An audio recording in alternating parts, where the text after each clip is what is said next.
Hello friends, म चाहिँ भेगा र कसमसबाट बजार गरेर आइसकेको छु। मैले त्यहाँ भिडियो बनाउनु पाइनँ ज्यादा किनकि मेरो छोरालाई लिएर गएको थिएँ। तर मेरो छोराले गर्यो मलाई पुरा तङ्ग, यति तङ्ग गर्यो कि मेरो यो भिडियो बनाउनु पनि मन छैन। तर पनि म तपाईँहरूलाई देखाउँदैछु कि मैले के किनेँ भनेर। फर्स्ट देखाउँदैछु कि मैले विशाल मेगा मार्टबाट के लिएँ। त मैले चाहिँ ब्याग नकिन्नु परोस्, झोलाको पैसा बाँचोस् भनेर यो सफारीको मेरो ब्याग लिएर गएको थिएँ। त यसमै सब भरेर ल्याएँ त देखाउँदैछु। सबसे फर्स्ट मैले मेरो छोराको लागि यो चस्मा किनेँ। चस्मा हेर्नुहोस् कस्तो छ। त्यहाँबाट चाहिँ यो मैले खुट्टा पुस्ने किनेँ किचनको लागि। अब ठन्डा महिना आउँदैछ त ठन्डा महिनामा बिछ्याउनु पर्यो। त यसको चाहिँ खालि 100 रुपियाँ हो दाम, 100 रुपियाँ। त यहाँ मैले सानो सानो हातको मुनि राख्नुको लागि पनि यो खुट्टा पुस्ने किनेको छु। यो दुइटै किनेको कि मेरो र मम्मीको रुमको लागि, किनकि अर्को रुमको लागि मैले आफै घरमा बनाएको छु। त यो चाहिँ मेरो बुढाले अस्ति जाँदाखेरि नै लिनु खोज्दै थियो तर मैले लिनु दिइनँ। त यो चाहिँ हो हाम्रो सेकुवा बनाउनु लागि। मलाई र मेरो बुढालाई सेकुवा पुरा खानु मनपर्छ। त यो चाहिँ सेकुवा बनाउनु लागि चाहिँ मैले यो लिएको। अब अर्को जिनिस देखाउँदैछु। त यो चाहिँ मैले मेरो छोराको लागि लिएँ एक सेट लुगा। अब ठन्डा महिना आउँदैछ त फुल लुगा लिनु पर्यो। त हेर्नुहोस्, यो चाहिँ मैले मेरो छोराको लागि फुल सेट लुगा लिएको छु एउटा। त्यहाँबाट यो पनि लिएको छु। यो चाहिँ मेरो बुढालाई मन पर्यो होइन। यो चाहिँ अनि मेरो छोराको लागि लिइदिइहालौँ, क्रिसमसमा लगाउनु पर्छ भनेर यो पनि लिएँ। हेर्नुहोस् कस्तो लाग्यो तपाईँहरूलाई। 2 सेट भयो। त्यहाँबाट अझै एक सेट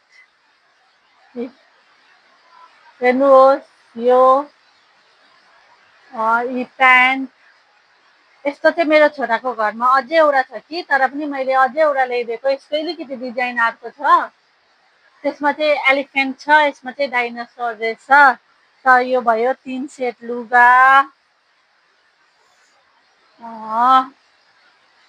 त्यहाँबाट चाहिँ यहाँ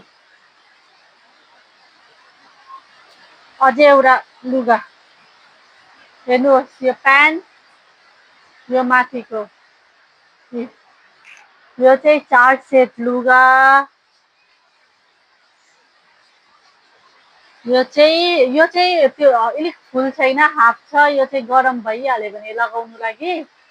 यो चाहिँ 5 सेट लुगा। मेरो छोराको लागि चाहिँ मैले टोटल्ली 5 सेट लुगा लिएको छु विशाल मेगा मार्टबाट। यो चाहिँ ज्यादा दाम पनि परेन, कम दाम पनि परेन, रिजनेबल प्राइसमा लिएँ। त यो चाहिँ मेरो छोरालाई घर बस्दा यो राति सुत्दा लगाउने लुगाहरू हो। अनि मेरो छोराले चाहिँ यो टोपी पुरा मन परायो, त्यही लागि उसको बाजेको लागि, कोप्पाको लागि मैले यो टोपी लिइदिएँ। त्यहाँबाट बस अब केही रहेन रहेछ। यहाँ विशाल मेगा मार्टको बिल छ। बिल चाहिँ तपाईँहरूलाई देखाएर के चाहिँ गर्नु। त्यही लागि अब यो मेरो विशाल मेगा मार्टको सपिङको ब्याग खतम भयो। अब चाहिँ बिग बजारको देखाउँछु। बिग बजारमा चाहिँ मेरो छोराले एकदमै बिजोग बनायो। कराको खालि उत्रिनु के गर्नु होइन। त अब यहाँ चाहिँ देखाउँछु मैले बिग बजारबाट के लिएँ भन्दा। त यो हो बक्सर। यो चाहिँ मेरो बुढा र ससुराको लागि हो बक्सर। त हेर्नुहोस् मैले कतिवटा बक्सर लिएको छु। यो भयो एउटा,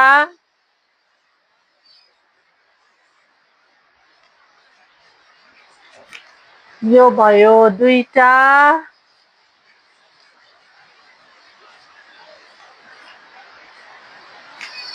यो भयो 3टा,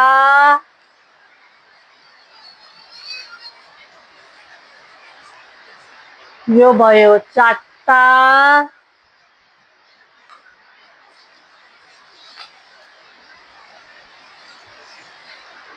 यो भयो 5वटा।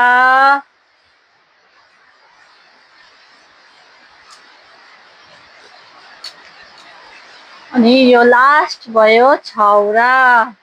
त मैले 6वटा बक्सर लिएको छु मेरो बाबा र मेरो बुढाको लागि। दुईजना 3-3टा बारेर लगाउँछ, कुन कुन मनपर्छ दुईजनालाई होइन। त्यहाँबाटै मम्मीको लागि चाहिँ एउटा नाइटी लिएको छु। नाइटी हेर्नुहोस्, यो पनि एकदम कटनको कपडा, पातलो कपडा छ। त यो ब्याग चाहिँ मेरो बुढाले लिएछ, किनकि म चाहिँ मेरो छोराले पुरै ग्याङ ग्याङ गरेर मेरो छोरालाई लिएर म एकछिन बाहिर निस्केको थिएँ।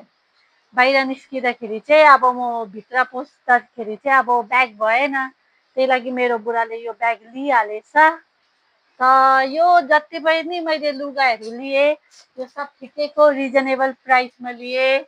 सब राम्रो क्वालिटीको पनि छ।